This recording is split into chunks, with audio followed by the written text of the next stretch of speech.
Hi, everyone. We'll be starting in just a minute. Thank you.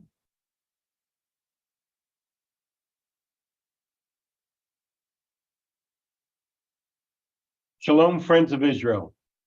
I am Sal Lizabram, National President of Jewish National Fund USA. Thank you for joining us today for our daily briefing from Israel. This is day 19 of the war in Israel. We thank you for being with us. We're honored today to have with us the former Israeli ambassador to the United States, Michael Oren.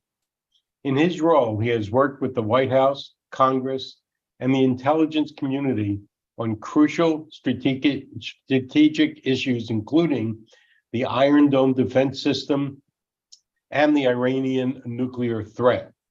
He's also a former member of the Knesset who served as the deputy minister in the Prime Minister's office in charge of diplomacy. Today, Ambassador Oren is the founder of Israel 2048, dedicated to stimulating and facilitating dialogue on Israel's future. Ambassador Oren, we're so pleased to have you with us today. Thank you, Saul. Thank you all for being with us this evening. Thank you to JNF, as always. Day 19, just give you one Israeli's day. I began the day by visiting two families whose sons have been kidnapped, one of whose whereabouts is known. They know he's in captivity. One of them they do not know. There are still at least 150, perhaps even more, missing people who have not been identified. They actually don't know where they are. And I tell you the truth, I don't know which is worse, knowing your kids in captivity or not knowing where they are at all. And these families are going through just unspeakable emotional distress and pain. I also went to just came back from a shiva, from a wonderful, extraordinary young man from Rockville, Maryland, on Bavla, who was a lone soldier in Israel. And on October 7th, that nefarious November 7th, left his home in Rockville, Maryland, came to Israel, joined his reserve unit, and was killed earlier this week by a Hezbollah anti-tank rocket in the north. I was just with his family about an hour ago. Extraordinary story. These are the stories of Israel, and the stories keep going on. Emotionally, I must tell you, we're still very much in October 7th. We haven't moved beyond it. The stories just keep on coming out. And this country is, on one hand, in deep trauma, deep mourning, and shock, frankly, shock. And throughout it all, the missiles keep on falling, and the casualty rates keep on climbing. They're still fighting along our borders, both in the south and in the north. And I, as an historian, I can look back and see many comparisons between the Six-Day War. We're now entering the third week of our waiting period. It was a 3-week waiting period before the Six-Day War. Of course, the surprise attacks of 1973, but it really resembles Israel's War of Independence, where we are fighting in our hinterland, in our neighborhoods, in our communities. And most of the casualties have been civilian casualties, not military casualties. And we are fighting, and make no mistake about it, we are fighting for our survival. We're fighting for our existence, not just for our security. There are many challenges facing us, and it's important that you understand what those challenges are, because many of them are not just physical military challenges, of course. They are strategic, and they are diplomatic, and even legal. And what are they? As this conflict now enters its third week, well into its third week, those of us who are interviewing with the international press, and I spend my nights interviewing with the international press, maybe you've seen me on the major channels, have noticed a change, of course, in the narrative. It switched from the suffering of the Jewish victims of Hamas, the torture, the beheading, the burning, the rape, the incarcerations, the kidnappings, to Palestinian suffering of the hundreds of thousands of Palestinians who have moved in our direction, by the way, our urging very much, out of the way of fire, out of those combat zones of northern Gaza Strip, because that is where the major fighting is going. And that challenges us with a tremendous that is a tremendous challenge for all of us. First of all, to remember the suffering. We're still in it, but many people outside of Israel are already forgetting it, and to recall it all the time, to distinguish the fact that we are actually, by moving these Palestinians out of the combat zone, we are actually reducing at a great level the danger of inflicting civilian casualties in immense numbers. And that's certainly what was happened if we actually fight in Gaza City with the Palestinian population there. As it is the worst possible combat environment you can imagine, because it's dark alleys and cul-de-sacs and rubble, all mined and booby-trapped and enfiladed with crossfires. But the main combat area is not above ground; it's below ground, where Hamas has dug dozens of miles, maybe even hundreds of miles. We don't know entirely, of tunnels and bunkers, all of which are armed and manned and ready to fight. And the obvious solution would be maybe to flood them or set them afire, but we can't do that because of the hostages that are kept down there. Two of the elderly hostages that were released 2 days ago talked about being brought into this labyrinth of tunnels and how extraordinary it was for them to see it. So you got a small glimpse of it. So we can't use an obvious tactic. We're going to have to go into those tunnels, each and every one of them, and flush out Hamas guerrillas inside. Very, very dangerous work. The big diplomatic danger is the increased pressure on Israel to agree to a ceasefire. And I've noticed, subtle changes in the administration, which insisted there would be a ceasefire, still does, but now talking about pauses. And there's, I don't know, much of a distinction between a pause and a ceasefire. But I need every one of you to understand what I'm about to tell you, and that is a ceasefire for Israel is death. A ceasefire means Hamas wins. A ceasefire means that Hamas gets away with massacring 1,400 of our citizens. By the way, those of you who can do the math, that's the equivalent of between 52 and 54,000 Americans in a 48-hour period. It's inconceivable. A ceasefire means Hamas wins. A ceasefire means we cannot restore the security to our borders. A ceasefire means that we cannot restore our deterrence power, which has been grievously reduced, leaving us in a perilous position in the region. And a ceasefire means that we cannot begin to restore and repair the relationship between the people of Israel and the state of Israel, because that has also been severely damaged. Tremendous amount of discontent, and that's an understatement, of the people of Israel for the state of Israel in all of its organs, the government, the army, the security apparatus, intelligence. There are many failures, and there'll be a time for investigating those failures and finding those responsible. This is not the time. But we do have to think about creating the circumstances in which we can begin to rebuild. And we will not be able to rebuild under the shadow of warheads of Hamas. We simply will not be able to do that. Ceasefire for us means this place basically becomes uninhabitable. And I don't know who would come here as a tourist. I don't know who would go invest here. I don't know. People would raise their kids here. It's that type of issue, a ceasefire. And I'm not exaggerating here. And we have to resist it because there are plenty of people signing petitions in Hollywood and unions, all calling for a ceasefire. Sure, that's the obvious thing. Let's stop the violence. Violence is a bad thing. Right? We all know violence is a bad thing. But we also know that Israel has to respond. That's like, I'm always trying to think of a good example would be like saying on December 8th, 1941, saying, hey, the Japanese built Pearl Harbor, but they got a lot of American prisoners, so let's have a ceasefire. That's like saying on September 12th, 2001, okay, Al-Qaeda killed 3,000 people, but, we don't want violence. Let's have a ceasefire. It doesn't work. It doesn't work for America. It's certainly not going to work for the state of Israel because our existence is at stake. It's very much at stake. It won't be easy. The chances of a second front opening up in the north are acute. They're real.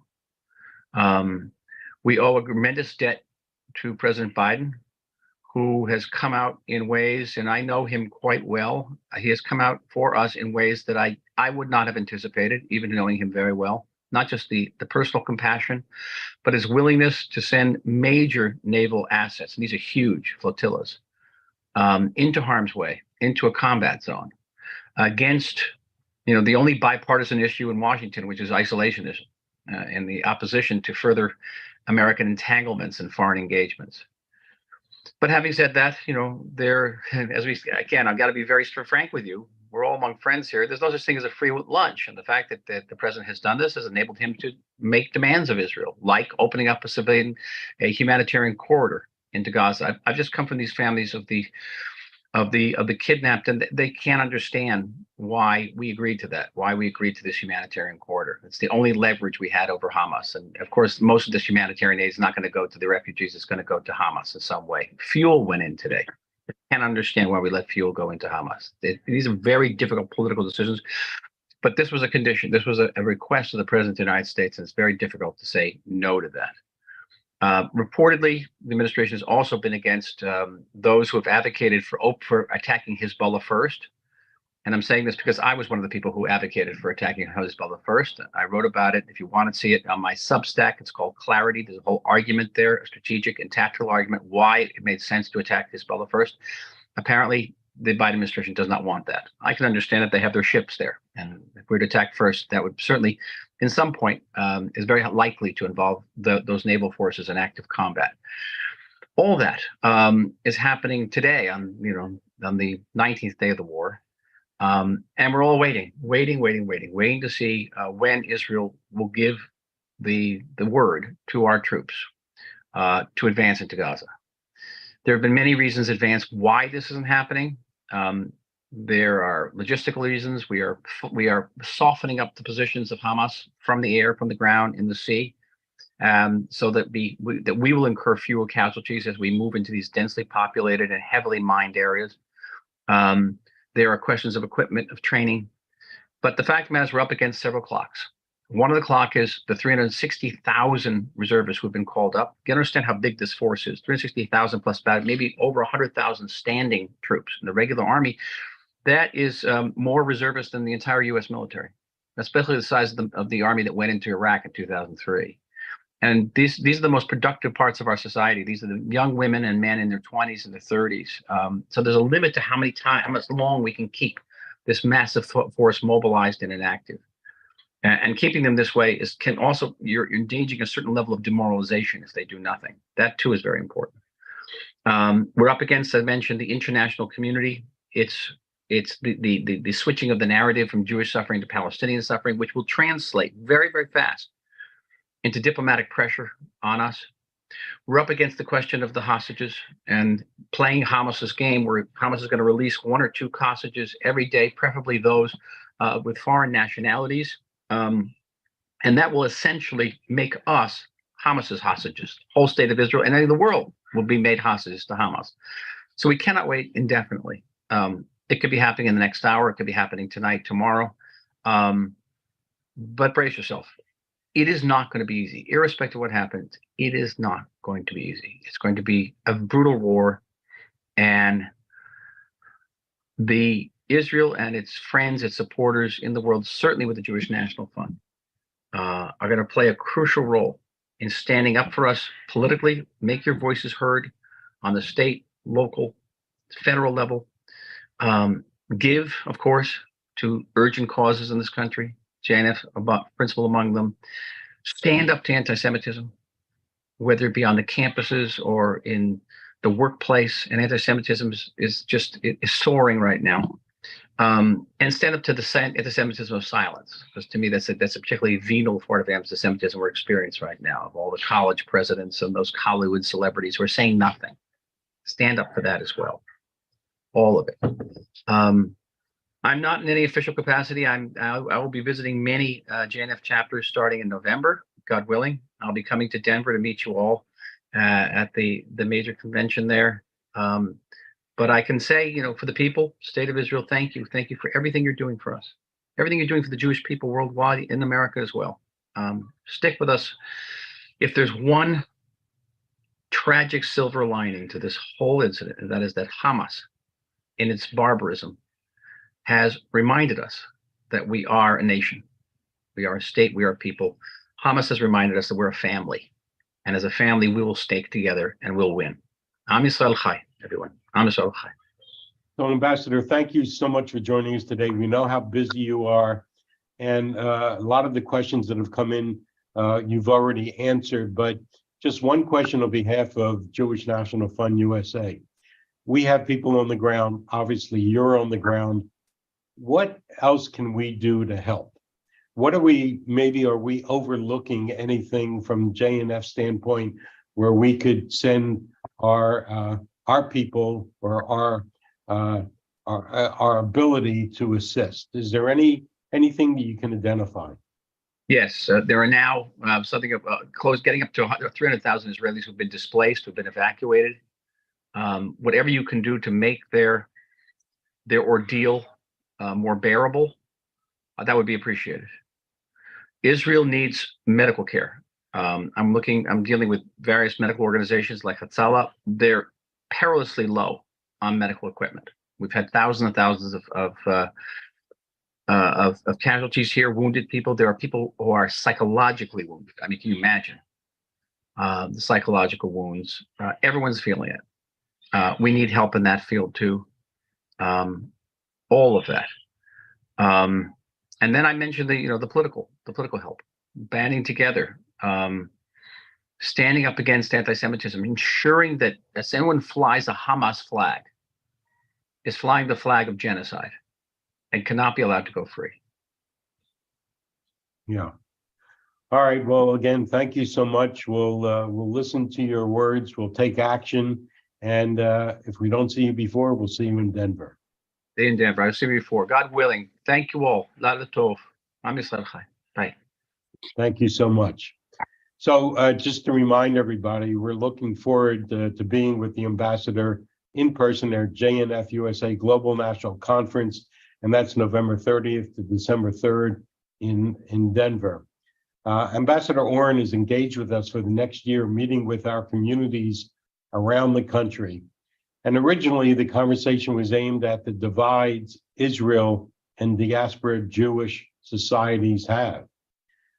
Though throughout all the tragedies since October 7th, the stories of unity in Israel and in the Jewish communities around the world are unprecedented. And we as an organization are committed to harnessing that unity, cultivating it, and making it last through our various initiatives. Next, we're going to turn to Michal Shaloa Galnor, the director of Western Galilee Now and the Louder Employment Center North.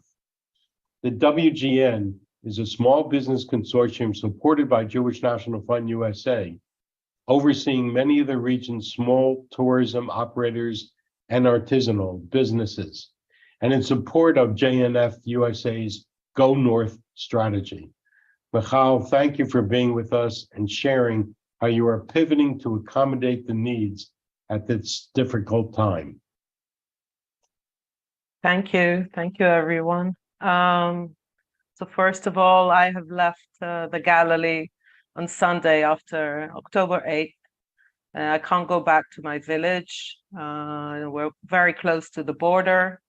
And as the ambassador said, we're like in a loop of time. We're expecting a brutal war also in the north. And but again, we count our blessings. But it's been very difficult, and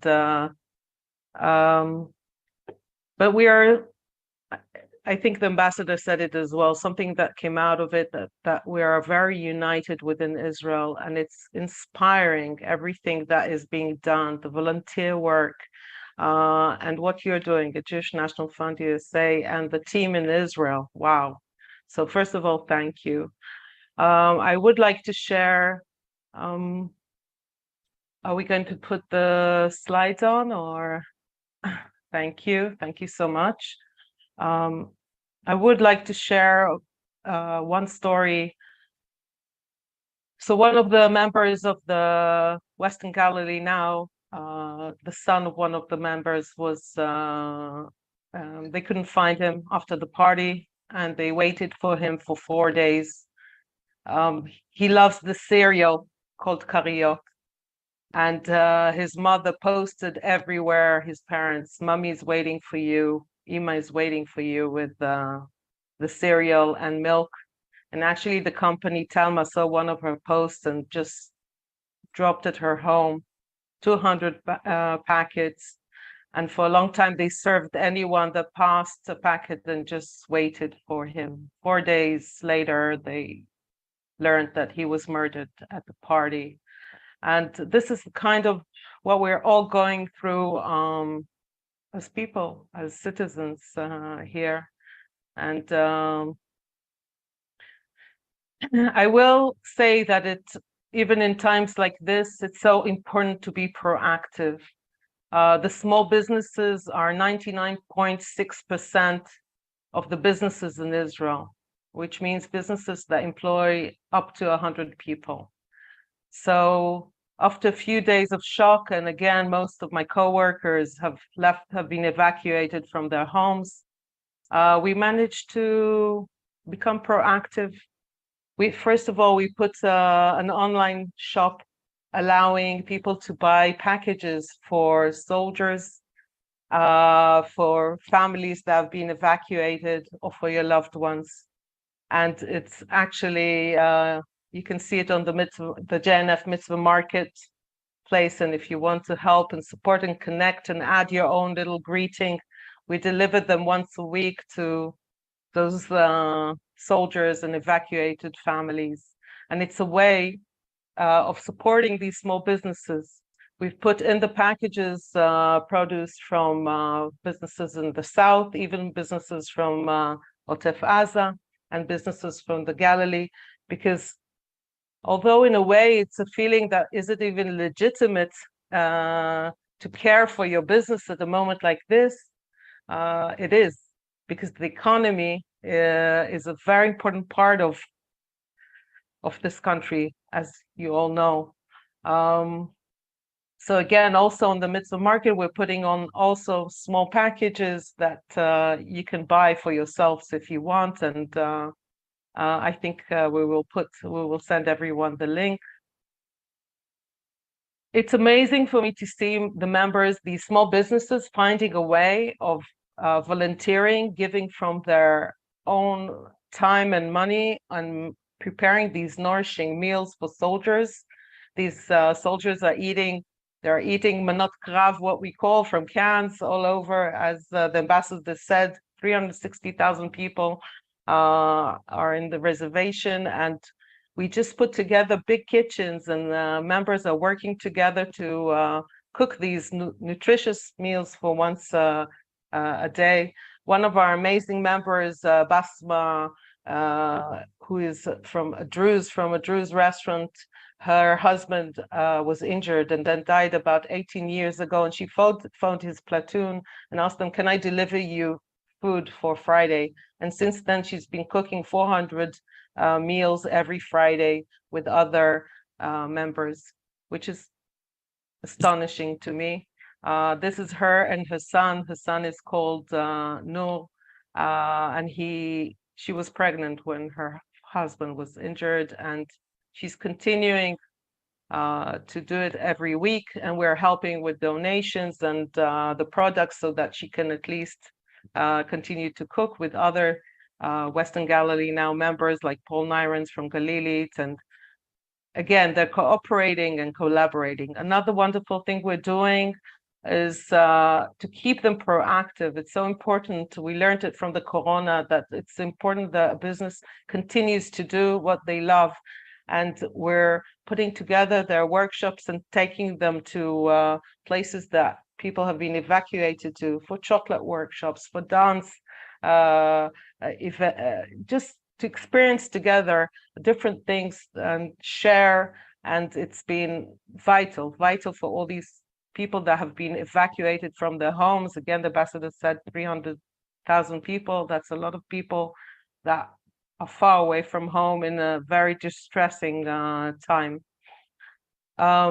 This is just a few examples of things that have been done. Yesterday, for example, one of the workshop, they put together a care doll in the shape of a heart.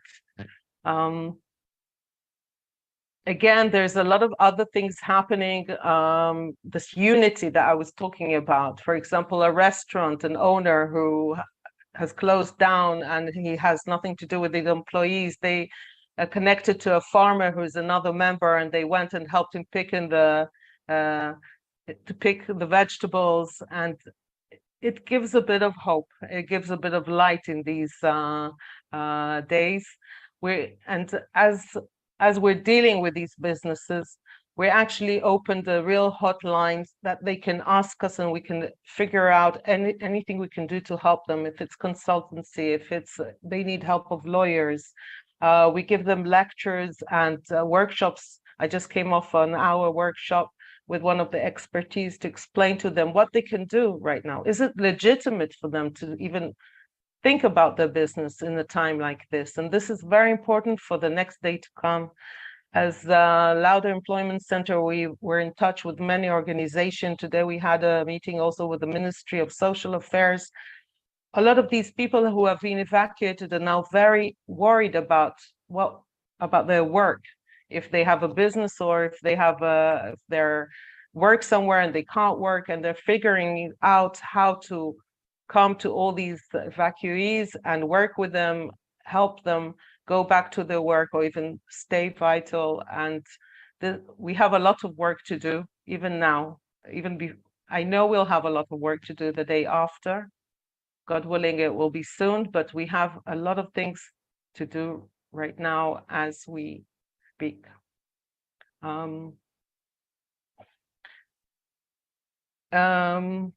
The North is beautiful. Yesterday I was on a radio show, and he asked me as a joke, so can people travel to the Galilee?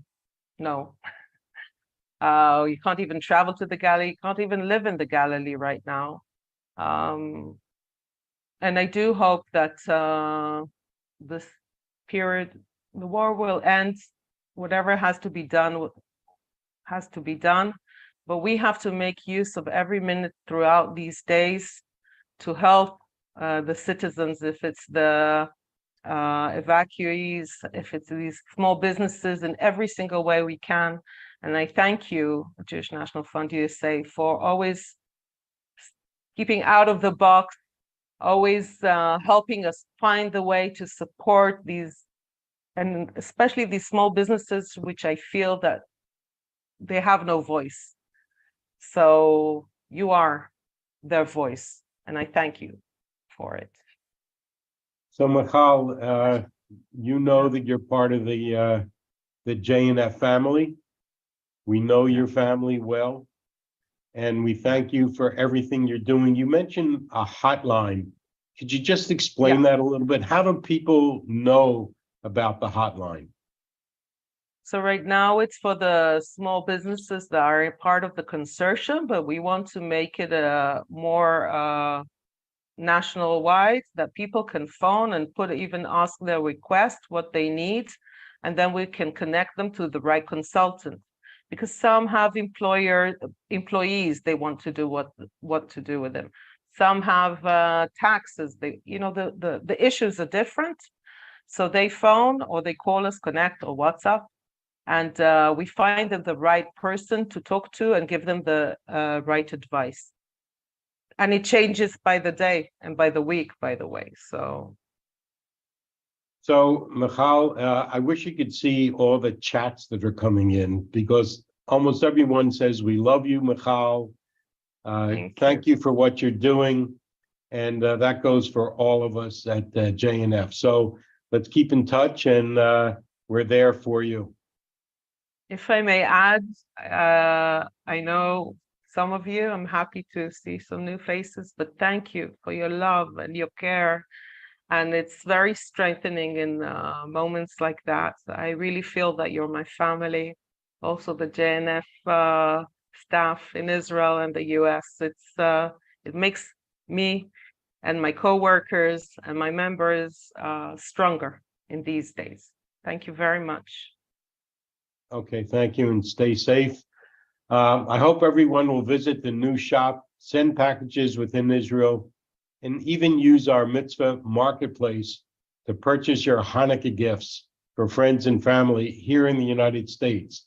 This was something we developed in the early days of the pandemic, which seems lifetimes ago, but we've used this platform since then to support our communities in the North.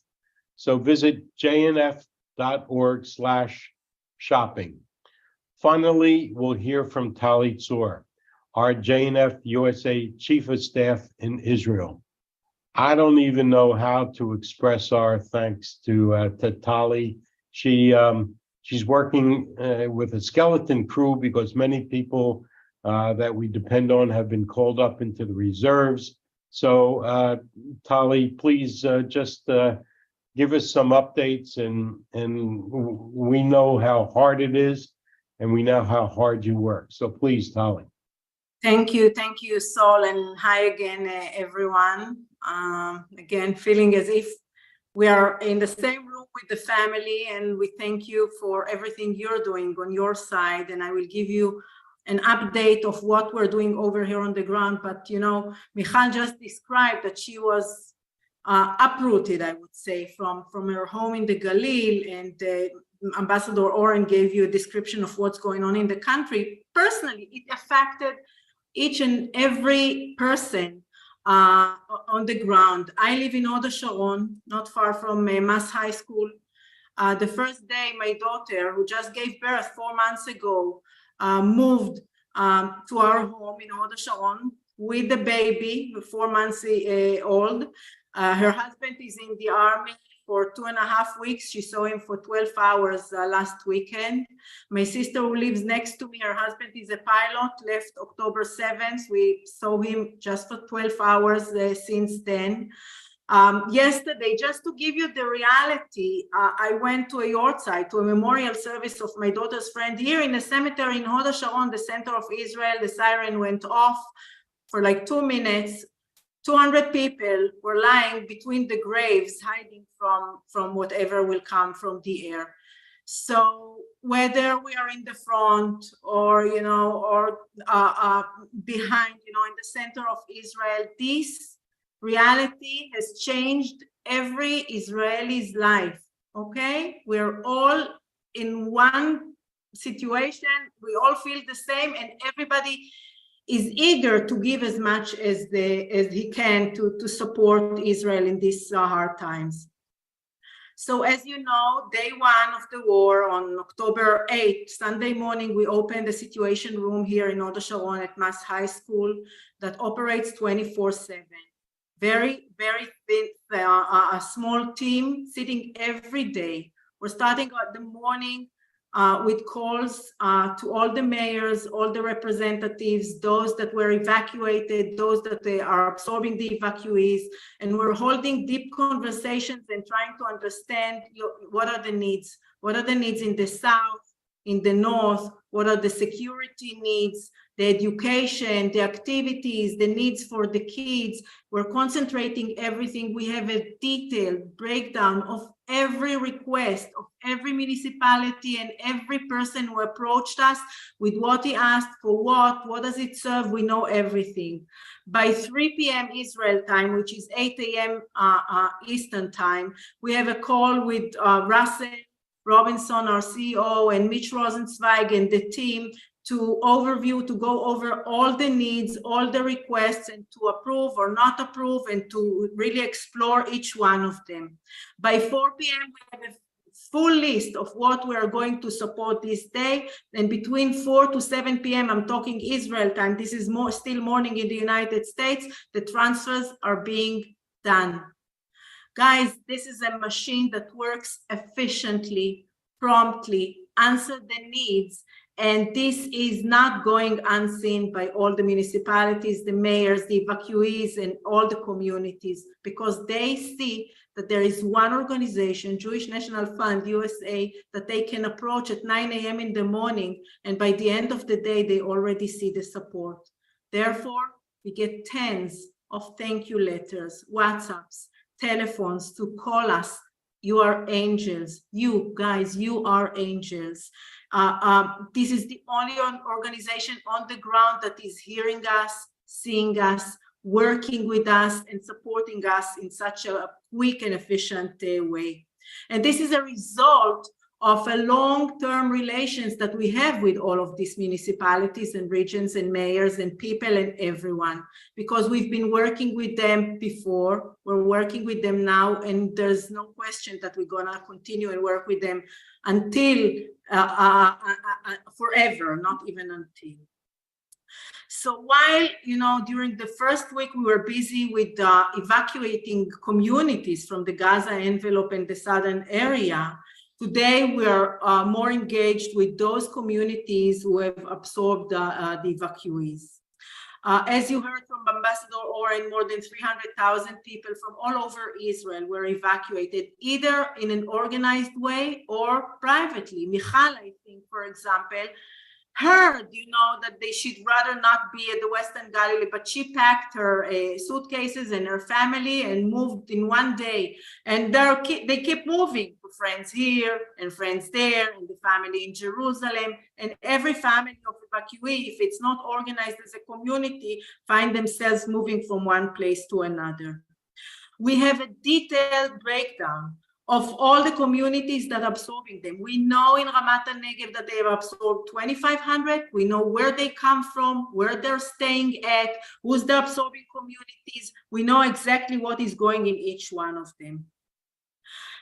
Now, you have to understand, I spoke this morning with the mayor of Mitzpe Ramon, or Oni Maron. Mitzpe Ramon is the town in the Negev of 6,000 people. They absorbed 3,000 evacuees, okay? 3,000, think about, the proportion. He's telling me, it's not only that we have to find accommodations for them and meals for them and activities for them. And think about, he tells me, Tali, the garbage, even the garbage, when you have 3,000 more people, as a mayor, I have to think of every aspect of the life of the people who live in this area. The Wi-Fi, the connection, the reception, everything is changing. Guys, I was last week in Tel Aviv when we took Jeff Levine, our chair, back to Tel Aviv at the end of the Conference of Presidents. I got to the Carlton. I could not believe what I saw. I'm trying to describe it, and it's unbelievable. The entire strip of the shore of Tel Aviv has hotels, right? Each and every one of them has evacuees from all over Israel. And you see these people, because these are hotels and hotel rooms, you see them sitting downstairs with carts and bicycles and chairs, and they're holding their life as if it was a neighborhood in Sderot or Ashkelon or a Gaza envelope. They are there in Tel Aviv along the street with all their cars. Unbelievable sight that I would never even believe that I will see such a thing in Tel Aviv. So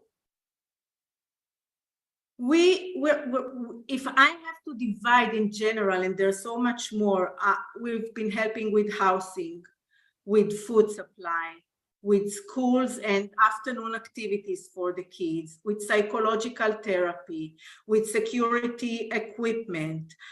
We have created a mutual fund with the government to support the North, where everybody is talking about the South, but we've created a $5 million fund to help the North, which was obviously not so ready. Our support, our donations touch at least 25,000 evacuees. More than 10,000 evacuees have a place to stay because of our support.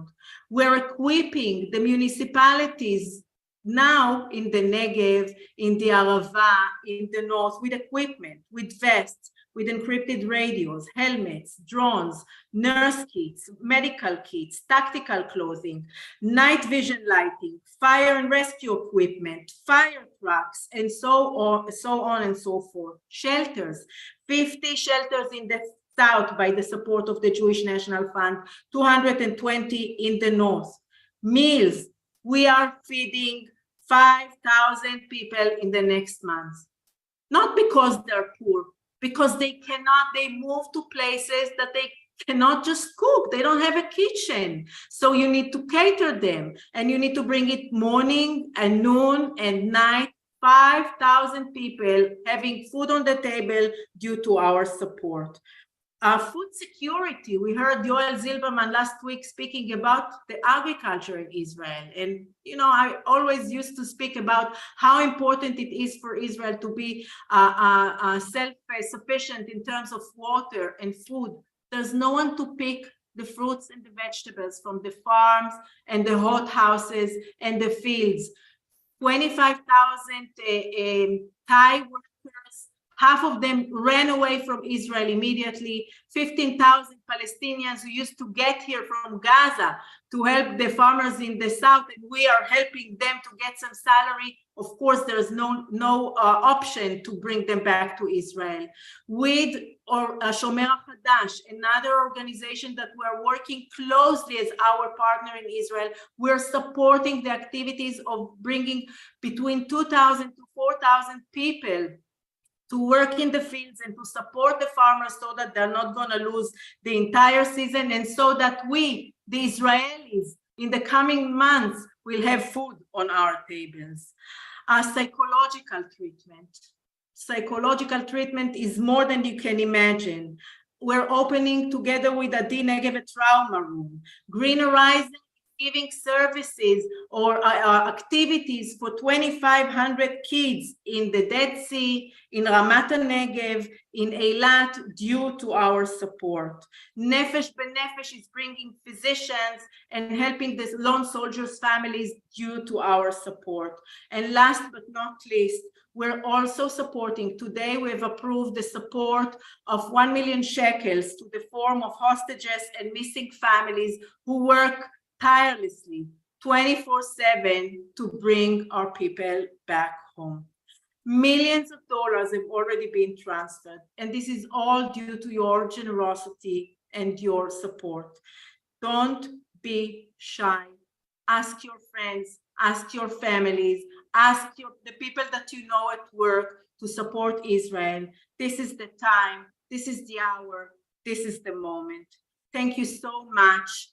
Please go to jnf.org/support Israel to support our efforts to help Israel in these difficult times. Thank you so much. Tali, nobody can describe it better than you. And it is remarkable. I see the letters they're sent to Russell and myself and to you from the mayors of the municipalities around the country. And they're amazed at what's been done by JNF USA. And all they can do is say, thank you. And it means a lot when we get those letters from the mayors. So we don't know how you do it, but keep it up. And we'll make sure that we do our end from here to make sure that you can continue doing what you're doing. So tomorrow we'll be back with Avi Meir, editor-in-chief of the Jerusalem Post. We thank you for your support. We urge you to invite others to these important briefings and to support our resilience campaign, just like Tali said, jnf.org/support Israel. Every dollar goes directly to those people in areas that are in the greatest need. With that, we'll sign off. We'll see you tomorrow at 12 p.m. Eastern, 9 a.m. Pacific. Thank you for joining us. I'm Israel Chai.